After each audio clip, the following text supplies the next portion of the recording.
마쿠의 복음 10번째 시간입니다. 내리막길도 걸어야 할 이유가 있다라는 제목으로 하나님 말씀 증거하겠습니다. 다윗의 아들이었던 압살롬이 드디어 다윗을 향해서 쿠데타를 일으키게 됩니다. 다윗의 인생으로서는 자신이 범죄한 이후에 자신의 가정이 계속해서 꼬야만 간다, 자신의 가정이 이제 어둠에 사로잡혔다, 문제가 커지고 있다, 이런 것을 직감적으로 느끼게 되었을 것입니다. 자신이 왕이었는데 이제 내 인생의 앞길에 남은 것은 내리막길 뿐이다. 아들이 방황하기 시작하는구나, 아들이 칼을 들고 내게 다가오는구나, 시간이 지날수록 계속 살아갈 의미가 있나, 계속 이런 인생, 이런 가정, 이런 속에 소망이 있을까, 당연히 이런 생각이 들었다는 것입니다. 우리의 삶도 마찬가지입니다.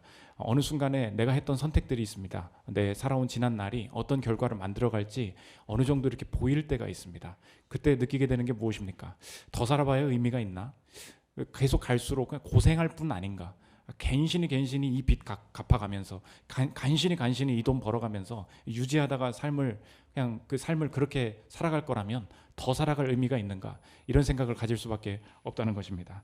다윗이 하나님 믿었는데도 이런 일이 벌어졌다는 거예요. 오늘 핵심이 무엇인가? 하나님께서는 우리의 삶에 벌어지는 내 선택 때문에 벌어진 모든 내리막길을 걷는 그 과정도 하나님께서 계획하셨고, 내리막길의 과정 속에 주님께서 함께 하신다는 것입니다. 우리의 인생에 하나님께서 펼쳐가시는 이 내리막길 속에서 어떻게 하나님을 만나고 내가 어떻게 다시 일어설 수 있을지 살피는 시간 갖도록 하겠습니다. 세 가지로 나눠 살피겠습니다. 첫째로 내리막길의 통치, 둘째로 내리막길의 정리, 셋째로 오르막길의 승리, 차례로 살피겠습니다. 첫째로 살필 것은 내리막길의 통치입니다. 아들이었던 압살롬이 점점 이스라엘의 인심을 사기 시작합니다. 다윗이 하나님께서 왕으로 세우겠다 약속을 받았고 내가 분명히 왕입니다. 그래서 하나님의 말씀이 있기 때문에 내가 절대 이 왕위에서 내려오지 않을 거라고 생각했습니다. 인생의 현실이 뭐냐? 약속이 있는데 약속과 반대되는 일이 벌어지는 거예요. 하나님이 분명히 내가 왕이라고 하셨습니다. 그런데 다른 사람이 왕이 되겠다고 했어요. 막힐 줄 알았어요. 디펜스가 될 줄 알았습니다. 그런데 왕궁 앞까지 쳐들어 오더라는 거예요. 13절 14절 한번 보십시오. 전령이 다윗에게 와서 말하되 이스라엘의 인심이 다 압살롬에게로 돌아갔나이다 한지라. 다윗이 예루살렘에 함께 있는 그의 모든 신하들에게 이르되 일어나 도망하자. 그렇지 아니하면 우리 중 한 사람도 압살롬에게서 피하지 못하리라. 빨리 가자. 두렵건대 그가 우리를 급히 따라와 우리를 해하고 칼날로 성읍을 칠까 하노라. 위협이 실제적이었다는 것입니다. 마음의 상처를 입었다거나 압살롬이 그 다윗 인스타에 들어가지고 어이구 이렇게 써놓은 게 아니었다는 거예요. 그냥 정신적으로 뭐 이런 애도 다 있어, 이런 욕도 하네, 아들이 어떻게 나한테 이런 상처를 주지, 그게 아니라는 것입니다. 물리적으로 실제적으로 칼 들고 네 자리 내놔, 네 돈 내놔, 네 포지션 내놔, 물리적으로 실제적으로 이런 일이 다 벌어졌다는 거예요. 하나님의 언약이 있었습니다. 네가 왕이다. 다윗을 기름 부어서 왕으로 세우겠다. 그런데 말씀과 반대되는 일이 벌어지기 시작하더라는 것입니다. 오늘 본문은 하나님께서 일하시는 그 방식과 그 필드를 보여주고 있는데, 하나님께서 우리의 삶에 언약을 주시고 또 그리스도인으로서 삶을 살아가게 하실 때 하나님이 어디에서 일하시는가? 하나님이 좋으신 분이니까 좋은 환경으로, 또 하나님이 말씀하신 것이 이렇게 침해받지 않도록 다 잘 디펜스 해주시고 잘 막아주시겠지, 거기에서만 일하시는 게 아니라는 것입니다. 하나님께서 어디까지 허용하시느냐? 압살롬이 칼 들고 나에게 다가오게 하시고 내가 왕위에서 내려와서 내리막길을 걷게 만드시는 상황도 하나님께서 통치하시는 상황이 된다는 것입니다. 그래서 하나님께서는 내리막길도 사용하시는 하나님이 된다는 거예요. 다윗이 어떤 마음이 들었겠습니까? 이 왕궁에서 물건 챙겨서 떠나면서 내가 밧세바와 범죄하는 바람에, 내가 또 압살롬에 대해서 좀 지혜롭게 처신하지 못하는 바람에 어떻게 일이 어쩌다가 여기까지 됐냐, 자신의 인생에 대한 후회, 자신의 몇 가지 선택에 대한 이러지 말걸, 차라리 이 길 걷지 말걸, 이런 선택들, 이런 생각들이 있었을 것입니다. 그러니까 그때 잘못한 것 때문에 내가 이제 왕위에서 내려가서 내리막길을 걷게 되는구나, 앞으로는 고생길일 거야, 앞으로는 다시는 못 돌아올 거야, 굳이 이런 인생 계속 살 필요 있을까, 이런 생각이 당연히 들었을 것입니다. 하나님께서 본문에서 보여주시는 것이 무엇이냐? 다윗이 가고 있는 이 내리막길, 하나님께서 걷게 하셨고 내리막길을 걸어야 할 분명한 이유가 있다는 것입니다. 우리 인생도 마찬가지 아닙니까? 주변에 지나간 인생에 대한 이야기들을 서로 나눌 때 우리 후회들이 무엇이 있습니까? 그때 전공 잘못 골랐어. 아유 괜히 여기 들어가는 바람에 내가 지금 이 고생을 하고 있다고. 나 그때 그 상사한테 라인 잘못하는 바람에 그 상사가 이게 썩은 동안줄이었던 거야. 그래가지고 승진을 못하고 내가 지금 몇 년간 있다고.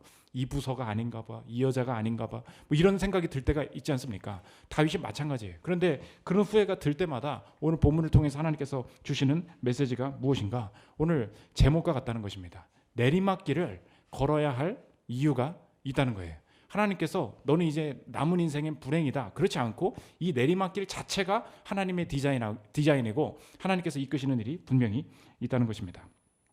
그래서 신앙에서 중요한 것이 무엇이냐? 중단할 권리를 내려놓는 것입니다. 이 주변에서 그 삶을 살아가시는 분들을 만나볼 때 제가 요즘 가장 존경스럽다, 가장 감사하다 느낄 때가 있습니다. 제 집에서도 많이 얘기하는 건데, 살아온 것, 그 자리에 있어준 것, 그게 고맙더라고요. 부모님을 생각해 보십시오. 제가 부모님이 걸어온 길을 이렇게 쭉 돌아보면 저 같으면은 그렇게 열심히 안 살았을 것 같아요. 저 같으면은 그 시점에서는 내가 포기했을 수도 있겠다, 그런 시점들이 이렇게 느껴질 때가 있지 않습니까? 그런데 부모님이 뭐가 고맙냐? 또 하나 그 어떤 곳에서 헌신하신 분들을 보면 만날 때 뭐가 고맙냐? 그 자리에 계속해서 살아준 것, 그냥 계속해서 걸어가 준 것, 그 자체가 감사이고 그 자체가 영광이라고 느껴질 때가 있다는 것입니다. 그거 버틴 것 때문에 새로운 길이 열리고 그 내리막길 속에서 그 끝에 어떤 영광이 나타날지 내가 판단하지 않고 중단할 권리를 내려놓고 길을 계속 걸어가기 시작하는 것, 이것이 신앙인의 중요한 삶이 된다는 것입니다. 제가 대학교 때 MT를 친구들이랑 이제 같이 가는데 교회 사람들이랑 갔어요. 몇 명 모여서 우리가 오늘 MT의 그 초점은 게임을 하는 거다. 그래서 축구 좋아하는 분들이 있어가지고 피파 위닝 같은 거 이제 가져가가지고 MT 방에서 게임을 해야 되겠다. 중요한 걸 놓고 왔어요. 뭐냐면 게임 케이블 있잖아요. 요즘 보면 모니터에 HDMI가 있고 뭐 DP선이 있고, 뭐 그땐 DP도 없었죠. 근데 그 케이블을 꼭 가져가야지 해가지고 하나를 챙겨갔습니다. 뒤에 숙소에 들어가지고 딱 TV를 보니까 그 선이 아닌 거야. 그러면 지금 내가 1박을 하면서 게임을 하려고 이제 가져왔는데 선이 없지 않습니까? 선을 찾으러 가서 이제 돌아다니는데, 친구들이랑 가는데, 차를 타고 가는데 아무리 전파상 철물점 그 시골에 가니까 없죠. 근데 제가 너무 이 게임을 너무 하고 싶어가지고 지금 가고 있는데, 그때 아마 오지웅 형제도 있었던 걸로 기억을 하는데, 제가 운전을 하니까 좀 잘 찾아야 될 거 아닙니까? 전파상을 찾아서 오늘의 시간을 잘 보내야 되는데 길을 잘못 뜨는 바람에 톨게이트를 들어가기 시작한 거예요. 고속도로를 타고 지금 체크인한 지 얼마나 됐다고 지금 다시 집으로 돌아가려고 톨게이트로 길을 잘못 뜨는 바람에 여기 아니잖아 막 소리치고 하고 있는데, 어떡하지 하고서인데 길이 없으니까 가는 거예요. 그냥 톨게이트 들어가는데 들어가기 직전에 진짜 특이하게 전파상이 쫙 하나 보이는 거예요. 혹시 이거 아닐까? 들어가가지고 이 선 있냐고 물어보니까 있다는 거야. 그때부터 그 같이 갔던 대학생 그 청년분들의 저를 바라보는 영적인 시선이 달라지는 거야. 간사님이 길을 잘못 뜨는 건 다르다고. 간사님이 길을 잘못 뜨니까 이 케이블이 온다고, 이 시골에서. 이런 경험을 한 제가 진짜 그때 뭐 어깨 뿜뿜했죠. 무슨 말이냐? 걸어가라는 거예요. 이거 잘못 들었네? 그때 신앙인의 특징이 뭐라고요? 중단할 권리를 내려놓는 것.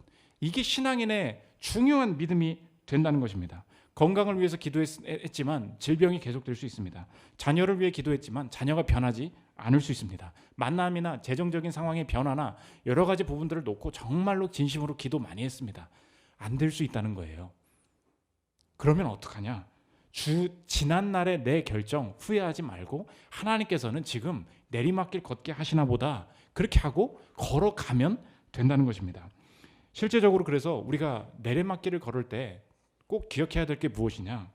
도망 다닐 준비를 하는 것이 신앙인의 아주 중요한 자세가 된다는 것입니다. 오늘 다윗이 내가 왕 될 거고 언약을 받았어요. 그런데 칼 들고 쫓아오니까 뭐라 그러냐? 빨리 짐 챙겨서 빨리 도망가는 게 하나님 뜻이다. 14절 보십시오. 다윗이 예루살렘에 함께 있는 그의 모든 신하들에게 이르되 일어나 도망하자. 그렇지 아니하면 우리 중 한 사람도 압살롬에게서 피하지 못하리라. 빨리 가자. 두렵건대 그가 우리를 따라와 우리를 해하고 칼날로 성읍을 칠까 하노라. 어물쩡거리면 진짜 그 칼에 다칠 수 있어. 그러니까 스피드 있게 빨리 짐 챙겨서 가는 게 지금 우리가 해야 될 일이야. 지금 다윗이 이렇게 얘기하고 있습니다. 만약 다윗이 말씀 앞에 말씀의 언약이 지켜질 거야라는 피상적인 믿음에만 붙들고 있었다면 저는 그럴 것 같아요. 두고 봐. 나는 칼에 절대 안 찔려. 칼이 막 와요. 아니야. 하나님이 내가 왕이라 그랬어. 아니야. 왕자에 버티고 있어요. 그럼 어떻게 해요? 찔리는 거예요. 하나님께서 지금 다윗이 왕이 맞거든요. 근데 그 언약 속에서 하나님이 언약이 펼쳐지는 과정 중에는 내리막길도 있다는 것입니다. 칼을 들고 올 때는 피하는 거예요. 누가 쫓아올 때는 도망가야 된다는 것입니다. 여러분 주변 사람들 내 인생을 살아갈 때도 마찬가지죠. 내가 그 사람 잘못 본 게 맞아요. 그 사람한테 내가 사기당한 게 맞습니다. 그럼 어떡합니까? 사기 이후에 살 궁리를 해야 된다는 것입니다. 그 사람이 나 등쳐먹은 거 맞아요. 그 사람이 꽃뱀이었던 거 맞습니다. 그럼 어떡합니까? 아닐 거야. 그 오빠가, 그 여자가 그런 사람이 아닐 거야. 그렇지 않아요. 이 시기, 내가 사기당한 시기, 내가 잘못 살아온 이 이후의 시기를 버틸 준비를 해야 된다는 것입니다. 그거 준비하지 않으면 그냥 가만히 앉아서 망하게 된다는 거예요. 조선 개국의 이 막전 막후에 고려와 조선이 이렇게 넘어가지 않습니까? 두 가지 세력이 있죠. 역성혁명파, 고려는 필요 없고 새로운 나라를 세워야 된다. 그렇게 했던 그 이성계 세력이 있었던 거고, 그 반대로 뭐가 있습니까? 고려 자체를 개혁하자. 정몽주라는 이제로 대표되는 고려 개혁파가 있지 않았습니까? 이제 둘이 싸우죠. 근데 역성혁명파가 그 조선을 새로 세워야 된다. 그 세력이 득세를 하니까 당연히 그 고려 개혁파는 세력을 잇게 되죠. 그 둘 중 싸워서 한 명은 죽여야 되는 거 아닙니까? 그러니까 정몽주가 위협을 느끼고 이성계와 정몽주가 이제 1대1로 맞짱 뜰 날이 얼마 남지 않았다. 그런 상황들이 있었던 거죠. 이성계가 말에서 넘어져가지고 치료를 받고 있는 상황이었습니다. 정몽주가 얼마나 안일한 생각을 하는가. 그래도 이성계가 매너가 있는 사람이니까 나를 죽이지는 않을 거야. 그래서 병문안을 가야겠다. 그래서 말에서 떨어졌다는데 아무 무장한 세력도 데리고 가지 않고 혼자서 이성계의 집에 몸 좀 괜찮으세요? 라고 갑니다. 이성계가 그런 사람은 아닐 거야. 안일하게 생각한 거죠. 어떻게 되냐? 그 다음에 이성계는 이 정몽주를 죽이지 않았어요. 누가 죽이냐? 이 박영규 역사가가 쓴 조선 반역실록이라는 책이 있는데 거기 나온 얘기 좀 들어보십시오. 정몽주를 죽이지 않으면 이성계가 죽어야 했고, 이성계가 죽지 않으면 정몽주가 죽어야 했다. 그런 가운데 이성계 세력의 일거에 쫓아낸 장본인인 정몽주는 대담하게도 직접 이성계를 병문안하였다. 정몽주는 나름대로 이성계의 건강 상태를 알아보고 다음 계획을 진행할 요량이었다. 정몽주는 이성계가 자신의 병문안 온 사람을 해코지할 정도로 얄팍한 인물은 아니라고 판단했던 모양이다. 그런 까닭에 무장 하나 거느리지 않고 이성계를 찾았을 것이다. 정몽주의 이성계에 대한 그런 믿음은 틀리지 않았다. 그 다음입니다. 아들이 있었던 거예요. 하지만 그는 이방원을 간과했다. 이성계보다 훨씬 더 권력욕이 강하고 냉혹할 뿐 아니라 잔인한 성정을 가진 이방원이 자신을 노리고 있을 줄은 몰랐다. 정몽주가 이성계의 집을 나와 말을 타고 자신의 집으로 향해 얼마쯤 갔을 때 이방원의 지시를 받은 조영규가 자객을 이끌고 나타나 정몽주를 덮쳤다. 이 정몽주 죽인 거 알고 이성계가 너무 화가 난 거예요. 아들한테 와가지고 너 왜 죽였어? 대답합니다. 우리 집안은 본디 충효로서 세상에 알려졌는데 너희들이 마음대로 대신을 죽였으니 나라 사람들이 내가 이 일을 몰랐다고 여기겠는가? 이방원 대답해요. 몽주 등이 장차 우리 집을 모함하려고 하는데 어찌 앉아서 망하기를 기다리는 것이 맞겠습니까? 몽주를 살해한 것이 곧 효도입니다. 내가 죽이는 게 맞다는 거예요. 이게 역사라는 것입니다. 여러분의 삶도 마찬가지입니다. 병상에서는 서로 그런 짓 안 하지. 그런 게 어디 있어요? 이게 현실 감각이라는 거예요. 여러분의 삶에 지금 신앙이 있죠. 근데 하나님이 이상하게 내리막길 걷게 만드실 때가 있어요. 하나님께서 재정적으로 나를 채우실 것이다. 근데 그 어느 순간에 그걸 확신을 합니다. 근데 내 지금 현실은 시급 알바 자리가 없어요. 그럼 어떻게 합니까? 미친 듯이 알바 자리 찾아야 되는 거예요. 주실 거야. 다 채우실 거야. 그래서 내가 채워주고 있잖아. 그렇잖아요. 여러분의 삶이 지금 그렇지 않습니까? 어떤 영역에서 자녀가 방황하는 게 맞거든요. 그럼 방황에 맞게 이제 스토리를 다시 짜야 돼요. 내가 사기당한 게 맞거든요. 다시 살아날 준비를 해야 돼요. 언약은 믿지만 언약의 전개 과정 중에서 이 내리막길을 인정하지 않는 거. 여러분 지금 구름 위에서 살고 있는 것입니다. 오늘 다윗을 통해서 보여주는 게 뭐냐? 내리막길도 걸어야 할 이유가 있어요. 하나님 앞에서 도망갈 준비하면서 철저하게 현실 감각 가지고 사는 것이 하나님의 인도하심이 된다는 것입니다. 두 번째로 살펴볼 것은 내리막길의 정리입니다. 그러면 하나님께서 왜 이 내리막길을 걷게 만드시냐? 내리막길의 이 과정 중에서 정리하실 일이 있다는 것입니다. 두 가지인데, 첫째로는 사람 정리하게 하시고 또 한 가지로 주권 정리하게 하신다는 거예요. 차례로 보면 첫째로 사람 정리하게 하신다는 것입니다. 사무엘하 15장 16장에 보면 다윗이 도망갈 때 풍경을 어떻게 기록하냐, 이 전체를 보는 게 중요해요. 15장 16장 쭉 나올 때 다윗이 뭘 먹었더라, 전투 식량을 먹었더라, 점심 먹었더라, 이거 식단이 써 있지 않아요. 뭐가 써 있냐? 사람이 써 있어요. 15장 16장만 계속 나오는 게 한 5명 6명 계속 나오거든요. 제가 그냥 읽어보면 이때, 사독, 후세, 시바, 시므이, 별의별 사람 이름이 막 나와요. 그러니까 우리가 내려갈 때 어디에 집중해서 보라는 얘기냐, 그걸 봐야 된다는 거죠. 무슨 말입니까? 하나님께서 도망가게 하실 때, 내리막길 걷게 하실 때 무엇을 정리시키시는가?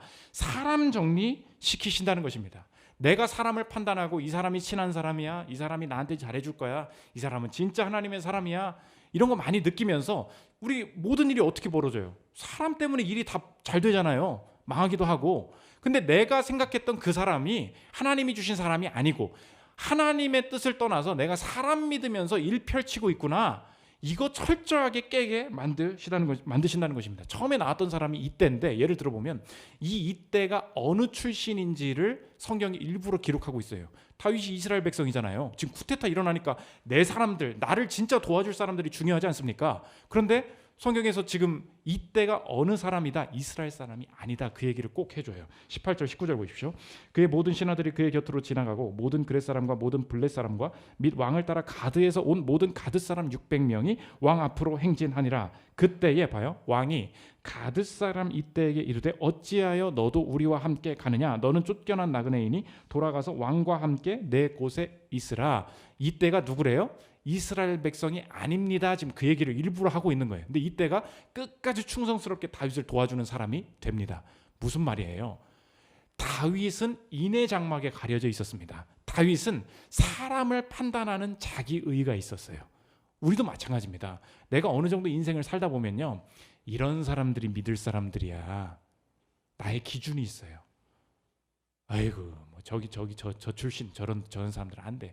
저 학교 어디 나왔어? 그거는 안 돼. 이런 사업할 때는 그런 사람들은 쓰는 게 아니야. 저 봐봐, 저 문신하고 얼굴이 어쩌고 쌍꺼풀이 없고, 그건 안 돼. 그건 알바로 쓰면 안 돼. 내가 생각하는 알바생을 뽑는 기준, 사장님을 모시는, 다 있다니까요. 다윗은 그랬겠죠. 야, 지금 이 시국에 지금 외국인 뽑으면 어떻게 해? 당연히 이랬겠죠. 그런데 이때가 누구래요? 가드 사람, 이방인 데려오는데 충성스럽게 쓰임받게 된다는 것입니다. 하나님이 무엇을 정리시키십니까? 사람에 대한 자기의. 몰라요. 내려가기 전에는. 우리 교회가 처음에 개척했을 때 실제로 요즘에 저희 교회 놀러 오시는 분들이 보면서 놀라는 게 있습니다. 그게 뭐냐? 목사님이, 제가 88년생이거든요. 목사님이 이제 한 35이니까 요 세대가 많은 것은 이해를 하겠다는 거예요. 근데 제가 많은 개척교회를 다녀봤는데 개척교회는 대부분 젊은 분들이 개척을 하시면 젊은 분들만 모여 있습니다, 그 얘기를 하는 거예요. 근데 이 교회는 특이하게 장년이 많다는 거예요. 장년이 한 20명 되는 것 같대.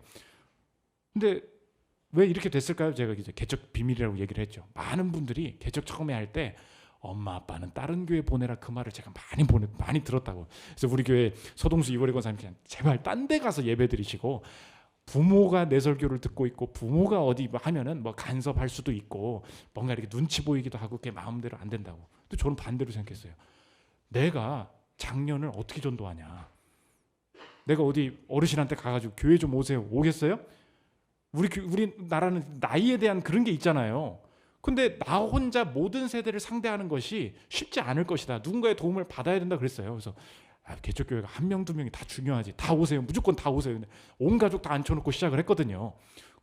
그러다 보니까 우리 부모님의 친구분도 오시고 지인분도 오시고 그렇게 전도도 되고 거기서 이렇게 새롭게 되는 게 있습니다.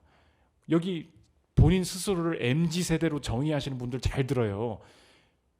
회사 가서는 무슨 뭐 님자 쓰면서 우리 위아래가 어딨냐는 둥 실력으로 돼야 된다는 둥 그런 소리 하면서 교회 와서는 어른들한테 말 하나도 안 섞죠. 그게 여러분의 사람의 자기의예요. 여러분 뭐 위에 계신 분들 신입사원이랑 말 안 섞죠? 나는 아니라고 생각한다니까요. 근데 내 안에 다 그게 있어요. 뭐 그런 것도 있죠. 나는 남자한테만 잘해주고. 우리 옛날 팀장님이 그랬어. 남자 사원들한테만 너무 잘해줘. 그래서 나는 그거 되게 복을 얻었어요. 여자 사원들은 계속 질투해. 그게 뭐예요? 사람의 자기 의지. 내 도움은 남자만 있으면 된다. 아, 여자 필요 없다. 이거 다 사람의 자기 의가 된다는 것입니다. 저주하는 사람들도 나와요. 근데 사울의 가족한테 잘해줬어. 잘해준 사람이 욕하는구나. 아, 사람에 대한 것은 하나님만 의지해야 되는구나. 시므이가 저주합니다. 16장 7절 보십시오. 시므이가 저주하는 가운데 이와 같이 말하니라. 피를 흘린 자여 사악한 자여 가거라 가거라. 근데 이 해석이 바뀌어요. 야, 사람한테 잘해줘봐야 소용없네. 이렇게 해야 되는데 사람한테 잘해주고 이 욕 얻는 이 모든 것도 하나님 앞에서 하나님이 이끌어 주시겠지. 12절 혹시 여호와께서 나의 원통함을 감찰하시니리 오늘 그 저주 때문에 여호와께서 선으로 내게 갚아 주시리라 하고. 지금 전체 15장 16장의 전경을 통해서 우리에게 보여주고 있는 것이 무엇입니까? 다윗은 도망가고 내리막길을 걸어가고 있었어요. 근데 하나님은 열심히 일하고 계셨다는 거예요. 무엇을 일하고 계셨습니까? 사람 정리. 너 자꾸 사람 믿는다? 네 스타일에 사람 데리고 가려고 그런다? 그렇지 않아. 하나님이 내가 사람을 붙여주는 거야. 너의 그 사람의 자기의 깨져야 돼. 너 맨날 그런 사람만 뽑잖아. 너 맨날 그런 사람한테만 친절하잖아. 너 그런 사람들 엄청 무시하잖아. 이거 벗어나야 된다는 것입니다. 두 번째, 주권 정리하게 하신다는 거예요. 오늘 다윗이 왕궁에서 나왔어요. 근데 제사장들이 언약궤를 가져옵니다. 근데 그거 왜 가져와? 그러니까 아니 다윗 당신이 왕이잖아요. 왕이 가는데 언약궤 같이 따라 나가야죠. 옛날에 블레셋이 언약궤 뺏어가고 막 그랬잖아요. 그러니까 언약궤가 가는 곳에 하나님이 계신다. 그런 사상 아닙니까? 근데 다윗이 지금 뭐라 그러냐면 아니야. 잠깐 들어가. 그 언약궤 다시 왕궁에다 넣어놔. 그게 중요한 게 아니고 내가 새롭게 깨달은 게 뭐냐. 언약궤를 들고 다니면은 하나님이 나를 지켜주시겠지. 나도 처음에 그런 줄 알았어. 근데 하나님이 나를 왕으로 인정하시고 하나님께서 나를 인도하신다는 그 확신이 하나님의 뜻이 그게 맞다면 내가 언약궤를 이곳에 두고 내가 도망가는데 하나님이 이곳에 다시 오게 하실 거야. 나 그냥 그거 믿을래. 언약궤 갖다 놔. 24절부터 한번 보십시오. 보라 사독과 그와 함께한 모든 레위 사람도 하나님의 언약궤를 메어다가 하나님의 궤를 내려놓고 아비아들도 올라와서 모든 백성이 성에서 나오기를 기다리도다. 보세요. 왕이 사독에게 이르되 보라 하나님의 궤를 성읍으로 도로 메어가라. 만일 내가 여호와 앞에서 은혜를 입으면 도로 나를 인도하사 내가 그 궤와 그 계신 데를 보이시리라. 그러나 그가 이와 같이 말씀하시기를 내가 너를 기뻐하지 아니한다 하시면 종이 여기 있사오니 선히 여기시는 대로 내게 행하시옵소서 하리라. 25절에 다윗이 뭐라고 고백합니까? 여호와의 은혜만 있으면. 이 헤세드예요. 내 인생의 중요한 본질이 뭔지를 깨달았다. 내가 언약궤 가지고 싸워서 언약궤 들고 가면 전쟁에서 승리하고 언약궤 없으면 패배하고 뭐 이렇게 이런 상징적인 이 물품이 있지 않습니까? 그러니까 내 하나님을 향한 마음, 은혜만 있으면 된다는 마음, 그거 다 사라지고 이 레위 사람들이 언약궤 가져오는 거예요. 이거 가져가야죠. 가져가면 이길걸요? 근데 이거 이제 아니라는 거예요. 다시 갖다 놔. 갖다 놔도 이길 수 있어. 은혜만 있으면. 내가 그거 알았다. 본질을 깨닫게 된 거예요. 그러니까 무엇이 지금 정리되고 있습니까? 주권 정리죠. 내 인생을 누가 인도하신다는 거예요. 언약궤를 내가 들고 가면 승리한다는 거잖아요. 다윗의 이 멘탈에는 무엇이 있었습니까? 하나님을 내가 이용한다. 내가 하나님을 움직이는 방식으로 여기 와주세요. 내가 사업 시작하겠으니까. 이거잖아요. 하나님 내가 지금 기도했으니까 빨리 내놓으라고요. 지금 이거잖아요. 다윗이 어떻게 바뀝니까? 여호와께서 나를 기뻐하시면 내가 저 멀리 가도 이 자리로 다시 돌아오게 하실 거야. 주권이 완전히 변화되게 된다는 것입니다. 여러분에게 적용하면 무엇이냐? 본질을 떠나서 목표에 집중하고 있는 거. 여러분 이거 버려야 된다는 거예요. 다윗의 본질이 뭐예요? 하나님의 은혜. 근데 목표는 뭐예요? 내가 지금 지켜야 될 건 뭐예요? 왕의 자리잖아요. 그러니까 언약궤 가져오고 이거 지키려고 하다가 본질을 다 잃어버린다는 거예요. 여러분의 삶도 마찬가지입니다. 하나님 믿었어요. 그런데 보이는 목표들이 있습니다. 사업을 해야지, 뭐 결혼을 해야지, 돈을 이만큼 모아야지. 그 목표가 안 변해. 이 목표는 절대 안 변해요. 그러니까 하나님을 가져와. 하나님의 은혜를 구하는 게 본질인데 본질을 떠나서 목표에 집착하고 있는 거 하나님이 다 내려놓게 하신다는 것입니다. 에어비앤비 공동 창업자였던 분이 계십니다. 브라이언 체스키라고. 처음에 자기 아이디어가 뭐냐, 낯선 사람한테 내 방을 좀 빌려주는 게 어떨까. 이 사업을 하면서 뉴욕에서 어느 정도 조금 인기를 얻고 있었어요. 근데 그 폴 그레이엄이라는 Y 컴비네이터 그 벤처 투자하는 곳에서 미팅을 합니다. 폴 그레이엄을 만나서 얘기를 하는데, 여러분 그 제일 짜증나는 사람들이 무슨 인터뷰 같지도 않은 거 물어보고 엉뚱한 거 물어보고, 진짜 이런 사람들 제일 싫잖아요. 막 그냥 나와버리고 싶고. 근데 자기도 창업자로서 투자 받으려고 갔는데 자꾸 헛소리를 해가지고 자기가 나오고 싶었다는 거예요. 대화를 이렇게 하면 들어보십시오. 당신의 사업은 어디에 있나요? 무슨 말씀이신지요? 서비스를 이용하는 사람들이 어디에 있느냐고요? 뉴욕의 사용자들이 몇 명 있어요. 그런데 당신은 아직도 여기 마운틴뷰에 있고요. 이제 비꼬기 시작하는, 벌써 말투 딱 느껴지죠. 아주 저런 이런 놈들 있잖아. 침묵. 아, 뭐야 얘? 여기서 뭐 하고 있는 거예요? 무슨 말씀이신가요? 사용자들한테 가세요. 사용자 한 명 한 명을 더 파고드세요. 그건 스케일업, 사업 확장에 도움이 안 될 텐데요. 어차피 규모가 커지고 사용자가 늘어나면 그들을 전부 만날 수는 없잖아요. 근데 폴이 마지막에 이 얘기를 합니다. 네가 지금 본질을 잃고 있는 거야.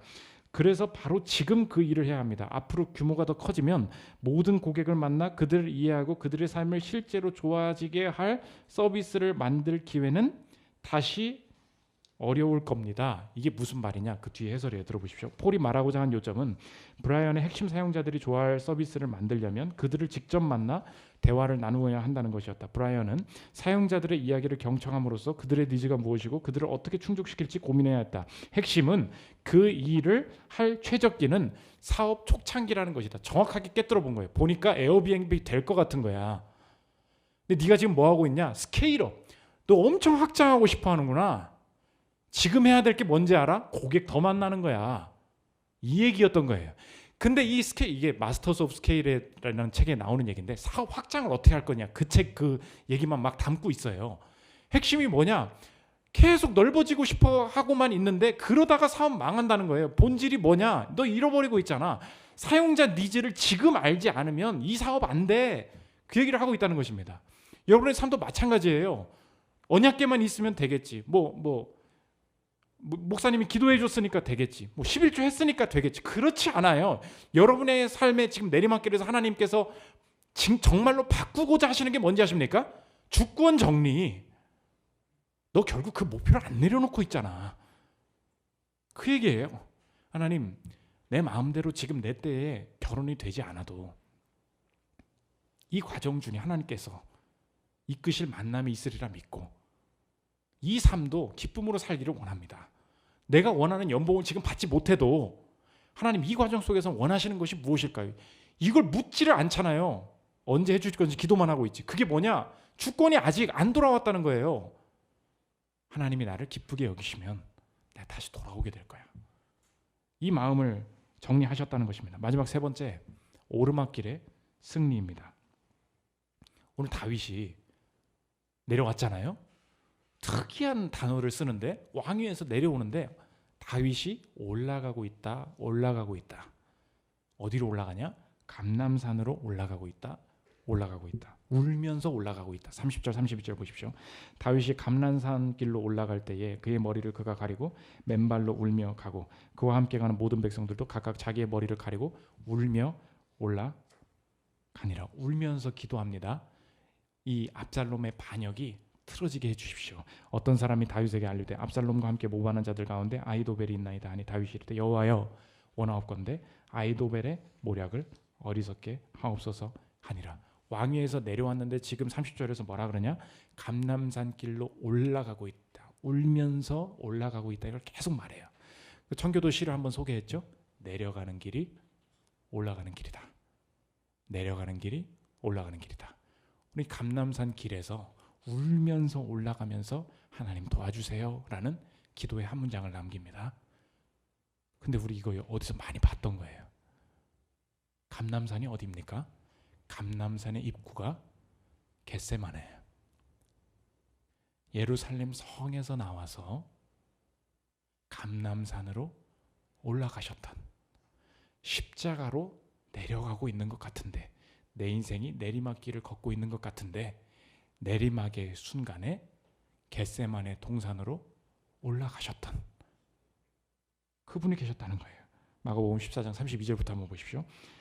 그들이 겟세마네라 하는 곳에 이르매 예수께서 제자들에게 이르시되 내가 기도할 동안에 너희는 여기 앉아 있으라 하시고 베드로와 야고보와 요한을 데리고 가실 때 심히 놀라시며 슬퍼하사 말씀하시되 내 마음이 심히 고민하여 죽게 되었으니 너희는 여기 머물러 깨어 있으라 하시고 조금 나아가서 땅에 엎드려 될 수 있는 대로 이때가 자기에게서 지나가기를 구하여 이르시되 아빠 아버지여, 아버지에게는 모든 것이 가능하오니 이 잔을 내게서 옮기시옵소서. 그러나 나의 원대로 마시옵고 아버지의 원대로 하옵소서 하시고,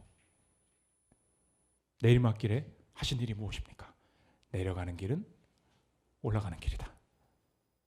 다윗이 인생에 압살롬이 반란하니까 살아갈 이유가 있냐? 이렇게 생각했어요. 그런데 성경은 너의 인생 전체가 지금 너가 살아갈 이유가 있냐? 이것을 물어보고 있다는 거예요. 압살롬이 우리 다윗의 인생에 대해서 반란을 일으키죠. 근데 우리의 인생에 이런 불법적인 일, 이런 반란 같은 일이 이미 벌어져 있다는 거예요. 그것이 무엇입니까? 인생의 가장 큰 불법, 가장 큰 반란이 무엇입니까? 내 인생을 그만 살게 만드는 것. 그게 뭐예요? 그게 죄죠. 인생의 가장 큰 불법이 무엇입니까? 그게 죽음이죠. 우리의 인생에는 지금 압살롬의 반란과 같은, 다윗이 범죄해가지고 이렇게 반란이 벌어지는 일과 같은, 내가 하나님 앞에서 범죄함으로 내 인생에 이제 남은 것이라고는 어찌저찌 살다가 그냥 죽어버리는 거, 이게 인생의 불법이라는 거예요. 여러분 왜 죽습니까? 나 이제 죽을 일밖에 없어요. 지금 성경이 그걸 말하고 있는 거예요. 여러분의 인생이 뭐예요? 여기 아무리 젊고 아무리 늙어도 인생이 뭐예요? 내리막길이에요. 죽는다니까? 도대체 우리가 왜 죽는 거예요? 인생의 불법적인 일이 일어났다는 거예요. 그게 무엇입니까? 내가 하나님 앞에서 범죄함으로 영원한 생명 되신 하나님과 끊어질 수밖에 없는 것, 이미 너의 삶에는 불법적인 일이 일어났다는 거예요. 그런데 이 내리막길을 오르막길로 바꿀 수 있는 유일한 길이 있다는 것입니다. 그게 뭐예요? 우리를 대신해서 감람산으로 오르셨던, 겟세마네로 오르셨던, 내려가는 길이 올라가는 길이다. 내 인생, 예수 그리스도의 삶의 내리막길을 허락하실 때 예수님께서 그것을 거절하지 않으시고 십자가로 가셨을 때 죄인된, 불법을 경험할 수밖에 없는 우리에게 벌어진 일이 무엇이냐? 부활로 올라가게 될 것이다. 영생으로 올라가게 될 것이다. 이 공로와 이 은혜가 저와 여러분의 삶에 이미 흐르고 있다는 것입니다. 믿으십니까? 그렇다면 오늘의 삶도 이제 확신할 수 있겠습니다. 주님, 세상 사람들이 나보고 뭐라 그러냐면 그때 선택 잘못했다고, 네 자녀 교육 잘못했다고, 그때 결혼 잘못했다고, 그 남자 잡았어야 된다고, 여러 가지 인생 속에서 그때의 실수 때문에 결국 내 인생에 남은 삶은 내려가는 길밖에 없네. 이거 뭐 고생해봐야. 그러니까 세상에서 지금 벌어지는 일이 뭐예요? 딸 데리고 수면제 먹여가지고 바닷속에 아우디 쳐박고 죽는 게 남은 인생에 남은 거, 이거밖에 남은 거 아니냐? 하나님 없으면 그게 이해가 된다니까요. 비트코인으로 다 날려먹었는데 남은 인생 뭐야? 빚 갖고 사는 것밖에 없잖아요. 그러니까 계속할 이유가 있느냐? 세상이 자꾸 그걸 물어본다고 그러고요. 성경이 오늘 그것에 대해서 뭐라고 말합니까? 계속 살아갈 이유가 있다는 거예요. 왜 그렇습니까? 내리막길을 통하여서 내 죄를 가져가시고 내 선택을 통하여서도 내리막길이 오르막길 되게 하신 예수 그리스도께서 나를 사랑하시고 나와 함께 하시겠다고 약속 주셨다는 것입니다. 그러므로 분명히 내가 잘못한 게 맞고 분명히 내가 후회되는 일이 맞는다 할지라도 오늘 담대하게 소망 가지고 이 내리막길을 걸어갈 수 있는 이유는 이제 이 내리막길은 내 죄에 대한 형벌이 아니요, 내 주변에 하나님을 떠나서 의지했던 내 사람들 싹 정리하시고 사람에 대한 자격이 내려놓고 하나님만 붙들게 하시고 주권 정리, 은혜만 있으면 되는 거지. 내가 지금 내 목표 뭘 지금 붙들고 있는 거냐. 철저하게 주님 앞에서 내 인생 정리하면서 하나님 앞에서 이 내리막길이 영광스럽게 오르막길로 쓰임받게 될 것이다. 이 확신을 여전히 가질 수 있다는 것입니다. 저 여러분, 자꾸 주변에서 세상에서 보여주잖아요. 네 연봉이 얼마니? 너 지금 몇 살에 결혼했니? 너 지금 집이 몇 평이니?